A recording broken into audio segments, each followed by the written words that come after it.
भैया, हम लोग कब तक ऐसे ही दूसरों का काम करेंगे?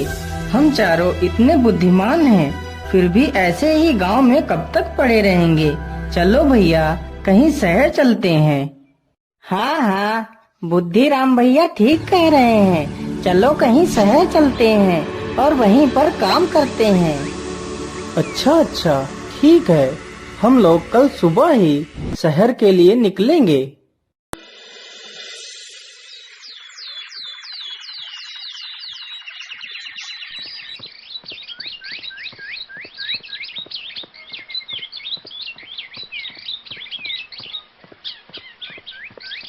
अरे भैया, इधर तो देखो, यहाँ से कोई ऊँट निकल कर गया है।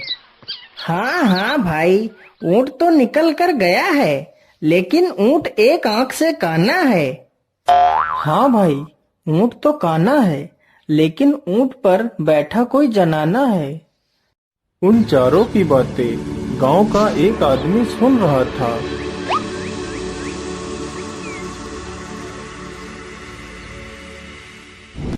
अरे रुको रुको, तुम मेरी पत्नी को कहाँ छोड़ आए हो? अरे भाई, तुम कौन हो और कौन है तुम्हारी पत्नी? मैं तो तुम्हारी पत्नी को जानता तक नहीं। तो तुम्हें ये कैसे पता है कि यहाँ से एक ऊँट निकला है और ऊँट एक आंख से काना है, उस पर एक बैठा जनाना है? या तो सारी बातें सच हैं। मेरी पत्नी एक काने ऊँट को लेकर रात में भागी है। मुझे कुछ नहीं पता। राजा के पास चलो, वहीं पर फैसला होगा।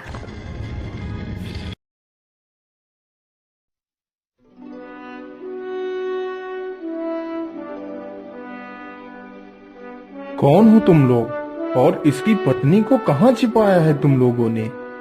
नहीं महाराज, हम तो इसकी पत्नी को जानते तक नहीं। तो तुम्हें ये कैसे पता है कि उधर से एक काना ऊँट निकला है जिस पर कोई जनाना बैठकर गई है? महाराज, हम चारों भाई आज सुबह ही घर से नौकरी की तलाश में शहर के लिए निकले थे। तभी मैंने देखा कि जमीन पर ऊँट के पैर के निशान बने थे, तो मैंने जान लिया कि इधर से कोई ऊँट निकला है। अच्छा ठीक है, तो तुम बताओ, तुम्हें कैसे पता चला कि ऊँट एक आंख से अंधा है? महाराज, मुझे यह बात ऐसे पता चली कि ऊँट को जिस आँख से दिखाई दे रहा था, तो ऊँट सिर्फ उसी तरफ घास खाते हुए गया है। यदि वह अंधा ना होता तो दोनों तरफ घास खाते हुए जाता। हाँ हाँ, यह बात भी सत्य है। अच्छा ये बताओ, तुम्हें ये कैसे पता चला कि ऊँट पर कोई महिला बैठी है? महाराज, हमें यह बात ऐसे पता चली कि जब ऊँट घास खा रहा था तो ऊँट महिला के डांटने से धीरे धीरे आगे बढ़ रहा था। यदि कोई पुरुष ऊँट की सवारी कर रहा होता तो ऊँट न दाएं घास खाता और न बाएं खाता। आदमी खींच कर एक हंटर मारता तो ऊँट घोड़े की तरह भागता। हाँ हाँ, यह बात भी सत्य है। अरे, ये चारों तो बहुत ही बुद्धिमान हैं, तो क्यों ना मैं इन्हें अपने पास ही नौकरी पर रख लेता हूँ। अरे धनिया, तेरी औरत को कोई और ही ले गया है, तू खुद ढूंढ जाके। और तुम लोग नौकरी की तलाश में जा रहे थे ना? हाँ महाराज, हम चारों नौकरी के लिए जा रहे थे। यदि मैं तुम लोगों को नौकरी दूं तो करोगे? हाँ हाँ महाराज, हम नौकरी के लिए तैयार हैं। यदि मैं तुम लोगों को नौकरी दे देता हूँ तो तुम काम क्या करोगे? महाराज, हम लोग वह काम करेंगे जो कोई नहीं कर सकता। लेकिन महाराज, हम लोग रोज का 1000 पैसा लेंगे।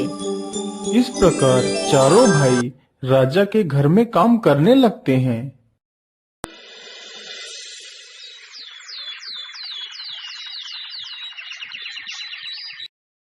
महाराज, पता नहीं लाश कहाँ गायब हो गई। हम लोग तो वहीं पहरा दे रहे थे, फिर भी पता नहीं लाश को कौन ले गया।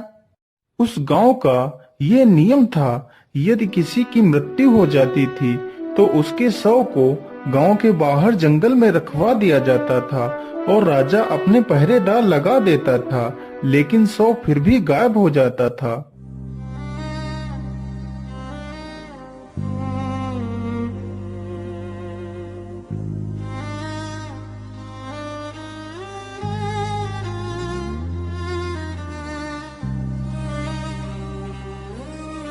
महाराज, आप इतना दुखी मत हो। होता वही है जो ईश्वर को मंजूर होता है। नहीं सेनापति, वह मेरी सबसे लाडली बेटी थी। पिताश्री, आप इतना दुखी मत हो, हम लोग तो हैं ना।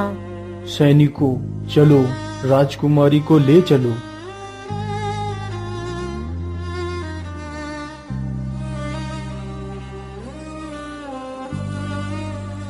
अरे लल्लू, यह महाराज भी ना हम लोगों को ही पहरेदारी के लिए भेज देते हैं, और वह चारों भाई आराम से पड़े पड़े 1000 पैसा रोज लेते हैं। तो क्यों ना हम दोनों महाराज से यह बात बोलते हैं। वैसे भी हम लोगों के रहते हुए भी 100 गायब हो जाता है, तो क्यों ना हम यह कार्य उन चारों को सौंपें। चलो महाराज के पास चलते हैं। बात तो ठीक कह रहे हो तुम दोनों, हमने यह पहले क्यों नहीं सोचा। सैनिकों, उन चारों को मेरे सामने पेश किया जाए। महाराज, आपने हमें याद किया। बोलिए महाराज, क्या बात है। मैं आज तुम चारों को अपनी मृत पुत्री के 100 की सुरक्षा के लिए तुम चारों को चुनता हूँ। जाओ और 100 की देखभाल करो। सुबह तक हमें वह 100 सही सलामत चाहिए। अरे बड़े भैया, इस प्रकार यदि हम चारों लोगों ने रात भर पहरा दिया तो परेशान हो जाएंगे। हम ऐसा करते हैं कि बारी बारी से सभी लोग सो लेते हैं। हाँ हाँ, ये सही रहेगा। हम लोग ऐसा ही करते हैं। तो बड़े भैया, पहले आप पहरा दो और हम तीनों लोग सो लेते हैं। फिर तीनों भाई सो जाते हैं और बड़ा भाई पहरा देने लगता है। अरे, यहाँ अकेले बैठे बैठे तो मुझे नींद आ रही है। चलो क्यों ना जंगल का थोड़ा सा हाल खबर लिया जाए। ऐसा करता हूँ, 100 को अपनी पीठ पर बांध लेता हूँ, फिर जंगल में आगे बढ़ता हूँ। फिर शिवराज 100 को पीठ पर बांधकर जंगल की ओर निकल पड़ता है।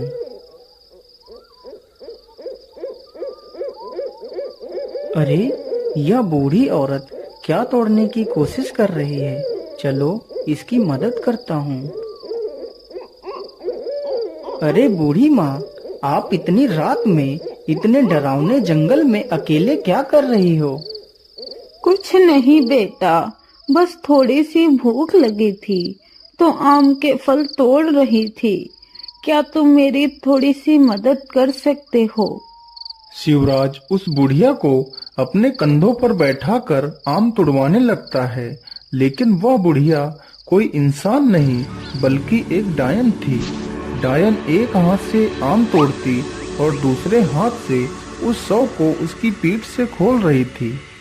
अरे ये क्या, यह बूढ़ी माँ तो मेरी पीठ पर बंधी लाश खोल रही है। जरूर यह कोई बुरी शक्ति है। अरे अरे बूढ़ी माँ, आप ये क्या कर रही हो।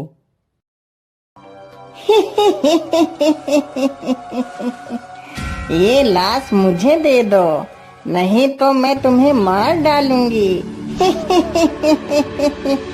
तभी शिवराज अपनी तलवार निकालता है और डायन का एक हाथ काट लेता है, तो डायन डर कर वहाँ से गायब हो जाती है। चलो इस हाथ को अपने साथ ले चलता हूँ।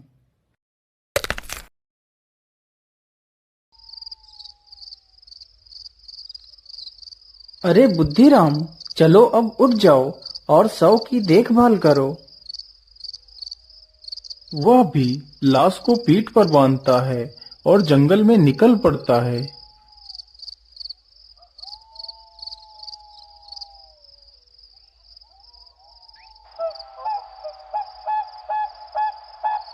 अरे ये आदमी कौन है।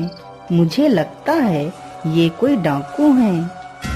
अरे लाखन, यदि आज हम राजा के घर चोरी करने में सफल हो जाएंगे तो राजा की बेटी की बलि इसी जगह पर चढ़ाएंगे। चलो लाखन, चलते हैं, रात बहुत हो गई है। अरे ये डाकू तो राजा की बेटी की बलि चढ़ाने की बात कर रहे हैं। मुझे इन्हें ऐसा करने से रोकना होगा। चलो मैं यहीं पर छिपकर बैठ जाता हूँ।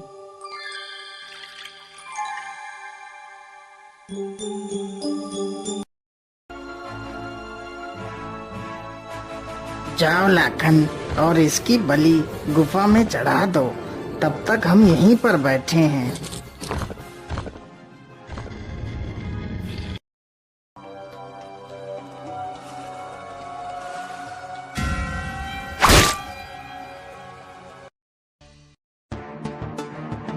अरे जंडेल सिंह, लाखन इतना समय क्यों लगा रहा है? अब तक तो उसे आ जाना चाहिए था। जंडेल, तुम जाकर देखो, तब तक मैं खजाने को देखता हूँ। जैसे ही दूसरा डाकू भी गुफा के अंदर घुसता है तो बुद्धिराम उसे भी मार देता है। इसी प्रकार बुद्धिराम सारे डाकुओं को मार देता है। राजकुमारी जी, आप यहीं रुको और सुबह होने की प्रतीक्षा करो। जब मैं तुम्हें बुलाऊं तभी आना। बुद्धिराम वहां से चला जाता है। इसी प्रकार तीसरा भाई भी लाश को पीठ पर बांधकर जंगल में निकल जाता है।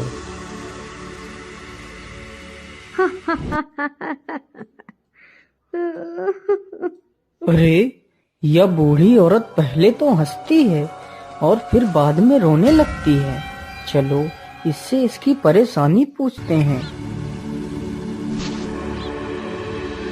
अरे माँ जी, पहले आप हंसती हो और फिर बाद में रोने लगती हो, इसका क्या कारण है माता जी? बेटा, मैं एक डायन हूँ। मैं रोती इसलिए हूँ कि कल इस राज्य के राजा की मृत्यु हो जाएगी, और हंसती इसलिए हूँ कि जब राजा मरेगा तो उसे इसी जंगल में रखा जाएगा और हम उसके मांस को खाएंगे। लेकिन माता जी, कल राजा की मृत्यु होगी कैसे, जबकि राजा तो बिल्कुल स्वस्थ है? बेटा, राजा के जूतों के अंदर एक सर्प बैठा है। कल सुबह जब राजा उन जूतों को पहनेंगे तो सर्प उसे डस लेगा तो राजा मर जाएगा। अरे नहीं नहीं, मुझे राजा को बचाना ही होगा।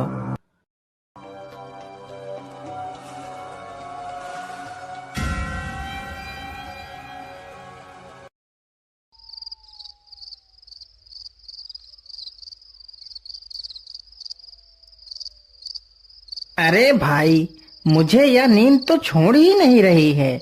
क्या करूं, क्या करूं? चलो मैं अपना मुंह धो लेता हूँ। जैसे ही वह मुंह धोने के लिए पानी का घड़ा उठाता है, तभी दो परियां लाश को उठाकर ले जाती हैं। अरे, लाश को कहाँ ले जा रही हो? उसे छोड़ दो, उसे मत ले जाओ।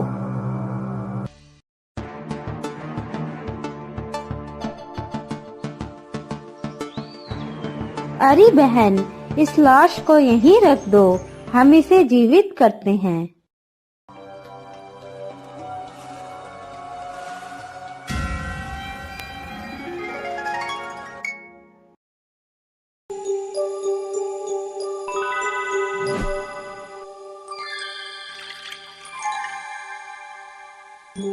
अरे बाप रे बाप, इन परियों ने तो इस राजकुमारी को जीवित कर दिया है।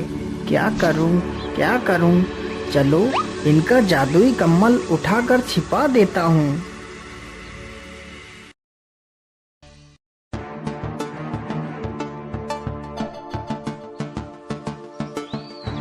अरे, हमारा जादुई कम्बल कहाँ गया? अब हम अपने घर वापस कैसे जाएंगे? तुम्हारा जादुई कम्बल मेरे पास है। अरे भैया, आपने हमारा कंबल क्यों ले लिया? आप हमारा कंबल वापस कर दीजिए। अरे नहीं, मैं तुम्हारा कम्बल ऐसे वापस नहीं करूँगा। पहले तुम मुझे ये दोनों लकड़ियाँ दे दो, फिर मैं तुम्हारा कम्बल वापस करूँगा। ठीक है, ये लकड़ियाँ ले लो, लेकिन मुझे मेरा कंबल वापस कर दो।